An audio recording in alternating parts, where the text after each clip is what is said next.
Sa mga mamshi natin siya na mahilig gumamit ng body wash, for only 400 plus pesos, dalawa na ang matatanggap nyo at ang pinakagusto ko dito ay ang bango-bango niya kumakapit ng matagal sa ating mga balat talaga. Meron tayo ditong amino acid petal extract na kung saan ay makikita nyo talagang may mga petals sa loob at pinapump lang to.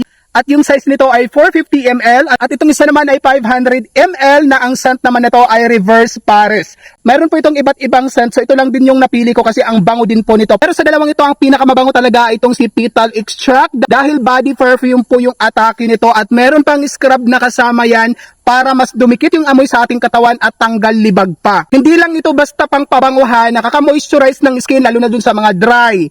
Tapos, itong petal extract naman po ay nakakaputi po ito. Kaya bukod sa mabango, matutulungan pa yung skin natin maging smooth. Kaya kung gusto niyo to, ilalagay ko na lang dito sa yellow basket. I-check out nyo na to dahil mabango po talaga ito.